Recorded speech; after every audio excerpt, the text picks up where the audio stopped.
காஞ்சிபுரத்தில் புரட்சியாளர் அம்பேத்கர் பிறந்த நாள் சமத்துவ நாளாக கொண்டாடப்பட்டது. காஞ்சிபுரத்தில் அண்ணல் அம்பேத்கரின் பிறந்தநாள் விழாவில் விசிக தேர்தல் அங்கீகார வெற்றி விழா, சமத்துவ அணிவகுப்பு, காஞ்சிபுரம் மாவட்ட செயலாளர்கள் எழிலரசு, வழக்கறிஞர் மதியாதவன், மேனகாதேவி, கோமகன் ஆகியோர் தலைமையில் நடைபெற்றது. விடுதலை சிறுத்தைகள் கட்சியின் ஊடக மையம் முதன்மை செயலாளர் செய்யூர், சட்டமன்ற உறுப்பினர் பனையூர் பாபு, வழக்கறிஞர் அணி மாநில செயலாளர் பார்வேந்தன், முன்னாள் மாவட்ட செயலாளர் பாசறை செல்வராஜ் ஆகியோர் சிறப்பு பங்கேற்பில் காஞ்சிபுரம் பழைய மாநகராட்சி அலுவலகம் தொடங்கி ரயில்வே ரோடு புரட்சியாளர் அம்பேத்கர் சிலை வரை விடுதலை சிறுத்தைகள் கட்சியின் சின்னமான பானை சின்னத்துடன் 300க்கும் மேற்பட்ட விசிக மகளிர் அணியினர் அணிவகுத்து வந்தனர். புரட்சியாளர் சிலைக்கு மாலை அணிவித்து வீர வணக்கம் செலுத்தி சமத்துவ நாள் உறுதிமொழி ஏற்றனர். நகர செயலாளர் பாலாஜி வரவேற்றார்.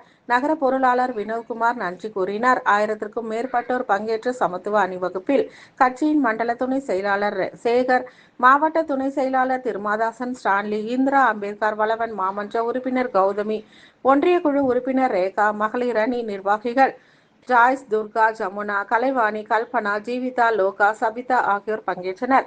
ஒன்றிய செயலாளர்கள் சத்யா, தனகோபி, ஜார்ஜ் வளவன், வழக்கறிஞர் அசோக்குமார், பன்னீர், விடுதலை விநாயகம், செங்காடு தினகரன், ஆட்டோ பாஷா உள்ளிட்டோர் பங்கேற்றனர். புரட்சியாளர் அம்பேத்கர் பிறந்த நாள், புரட்சியாளர் அம்பேத்கர் பிறந்த நாள், சமத்துவ நாள், சமத்துவ நாள் உறுதிமொழி.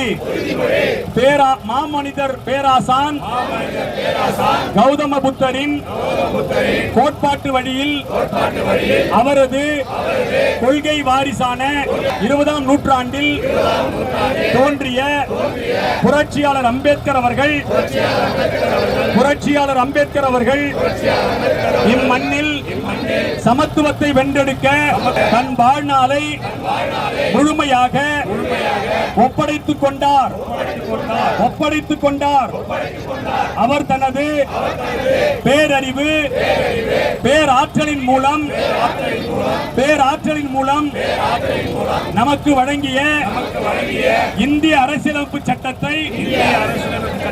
சட்டத்தின்படி அதனை நிலைநாட்டுவதற்கு உரிய அடித்தளத்தை அமைத்தார். ஆகவே அதுவே அரசியலமைப்பு சட்டத்தின் 14வது உறுப்பாகும். இந்திய அரசானது தனது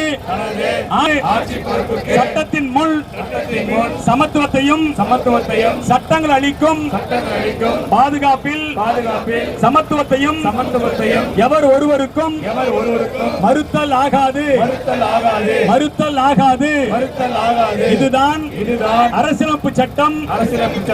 இந்தியாவில் வசிக்கும் ஒவ்வொருவருக்கும் அளிக்கும் சமத்துவ உரிமையாகும். இந்தியாவில் வசிக்கும் யாவரும் சட்டத்தின் முன்னால் சமம். அச்சட்டத்தின் மூலம் அளிக்கப்படும் பாதுகாப்பு நடவடிக்கைகள் யாவும் அனைவருக்கும் சமத்துவமான முறையில் அமைய வேண்டும். எந்த அடிப்படையிலும் பாதுகாத்திடவும் அதன் மூலம் சமூகம், பொருளாதாரம் மற்றும் கலாச்சாரம் உள்ளிட்ட அனைத்து தளங்களிலும் ஆணையிட்டு உறுதியேற்கிறோம். புகழ் வணக்கம். அம்பேத்கருக்கு, புரட்சியாளர் அம்பேத்கருக்கு புகழ் வணக்கம். சனாதனத்தை வேறெடுத்து சமத்துவத்தை வென்றெடுத்து